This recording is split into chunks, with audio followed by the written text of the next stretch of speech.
Hi, hello. Happy, happy day. Happy,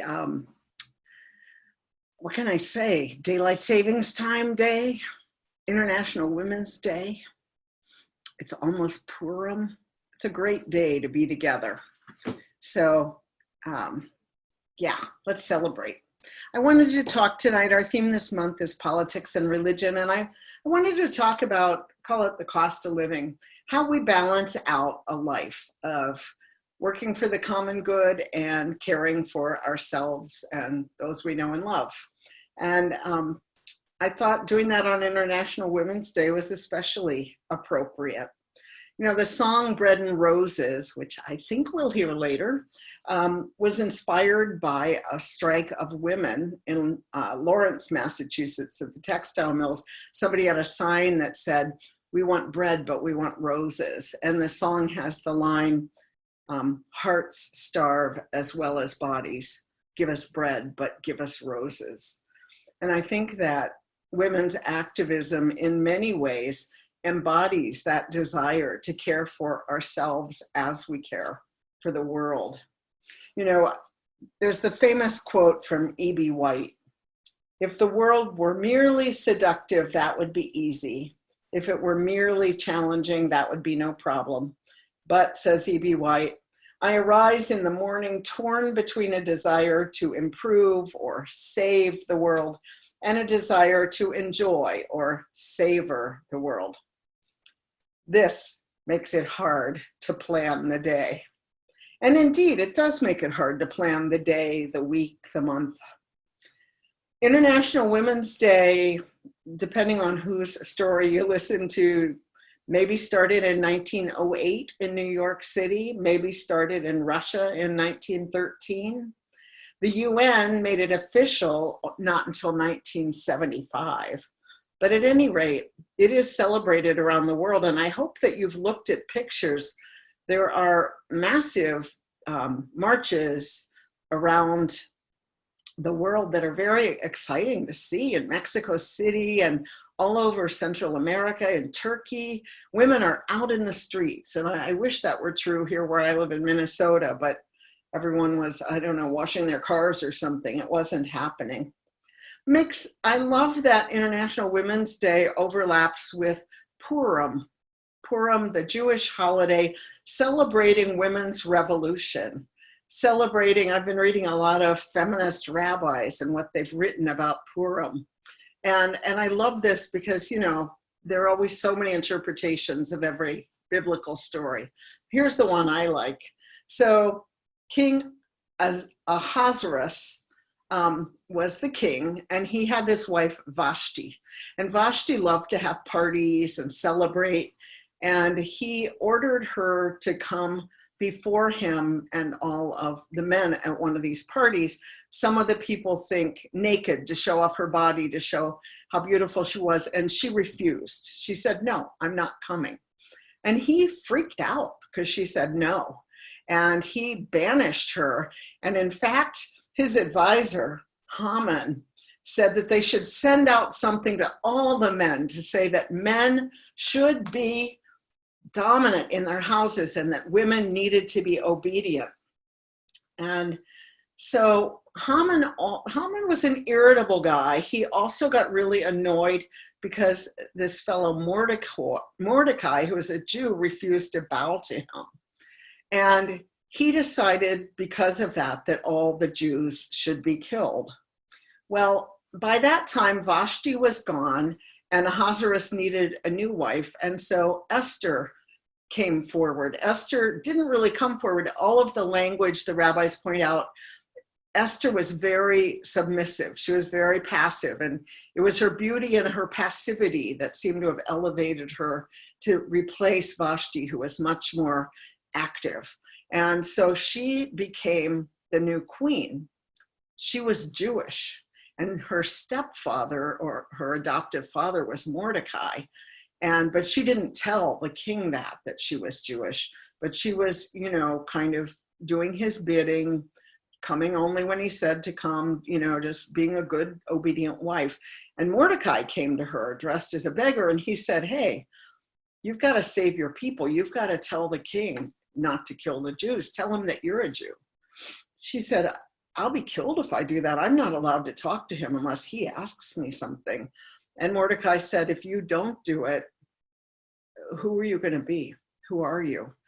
So Esther really has a transformation. She thinks about it, and she doesn't just obey Mordecai either, though. Heretofore, she's been either obeying Mordecai or Ahasuerus, but she thinks about it. She decides to do it her own way, and she starts having some parties too.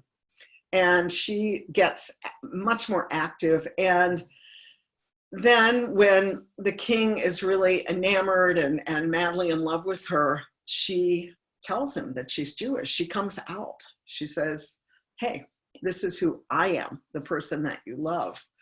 And depending on who you read about this, one of the interpretations is that as Ahasuerus leaves the room and Haman makes a pass at her, and Ahasuerus comes back and gets really mad about that. I like to think that just her sheer grit and strength and bravery made Ahasuerus say, no, we're not going to do this. So anyway, what ended up happening is that Haman was killed. And if you've ever been to a Purim celebration, it is a very joyful thing. I'm going to go to one tomorrow, and I love them. You dress up, everybody boos about Haman all the time, and there are little cookies that look like a three-cornered hat, because that's the kind of hat that Haman wore.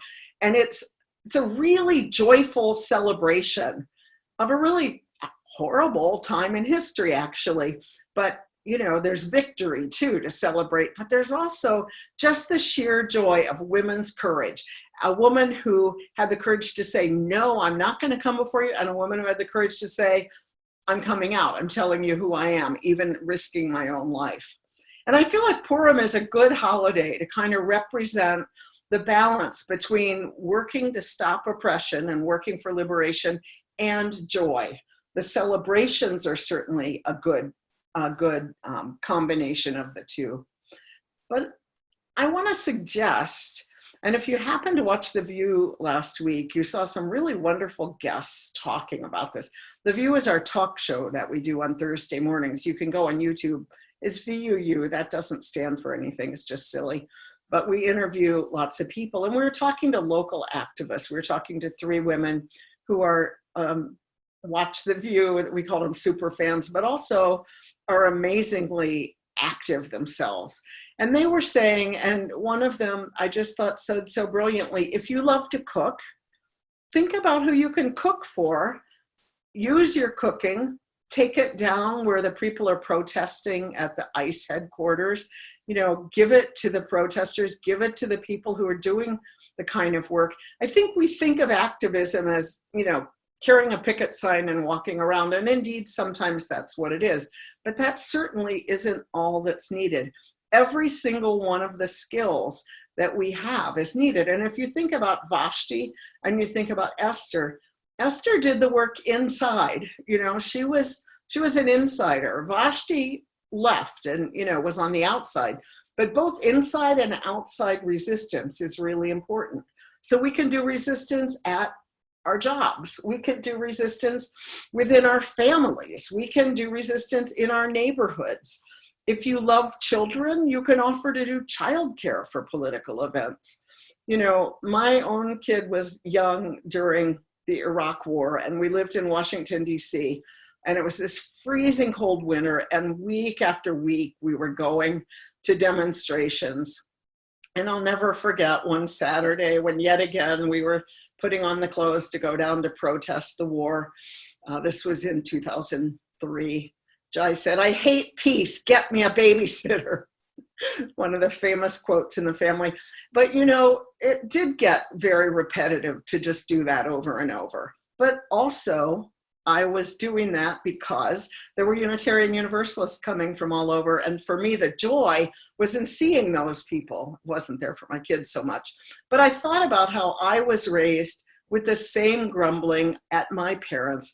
about all the demonstrations about the war in Vietnam that we were going to week after week, and all the complaining I did. And yet I look at how I turned out, and I have to say that despite my complaining and the fact that I might have also felt like, I hate peace, get me a babysitter, it stuck. Those values were transmitted one generation to another. And so the work that we do, parenting, the work that we do in our families, creating gender equality, creating alternative ways to be together, all of that is part of the resistance. All of that is creating something that's not bowing down. So look for what you love to do and figure out how you can do that for the good of us all, you know? Figure out how you can offer your gifts to the resistance, not in a repetitive, stereotypical way, but in a creative way. So if you love making art, then make great signs for other people to carry. If you love writing, do op-eds and letters to the editor. Take what you love and create something from it. For me as an extrovert, much of the joy in activism for me is the amazing people that I meet. You know, whether I'm working on a political campaign or whether I'm working on a grassroots thing, I love the people that I meet. They become my friends. They become the people that I want to be with. They are my closest people. And so it's not like girding myself and going out. It is walking into something that's very nurturing to me. Not every minute, of course, nothing is every minute, but overarchingly, I see people I'm happy to see. I talk to people who are interesting, who are committed, who are creative, who are doing things. I wanted to close with a photo.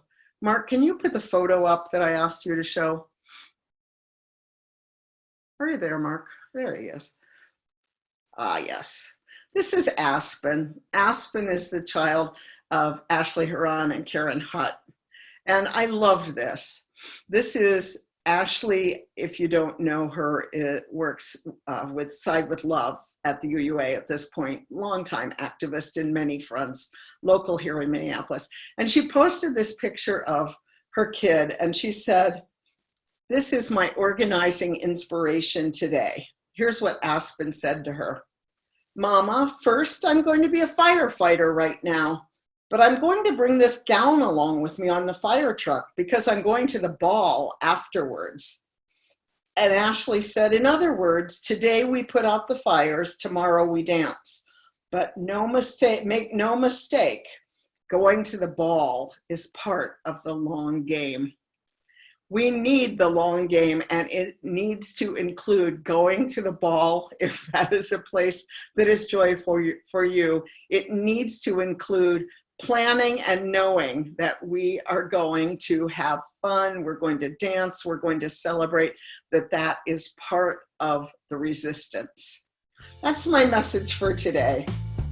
Thanks so much for listening. Happy International Women's Day.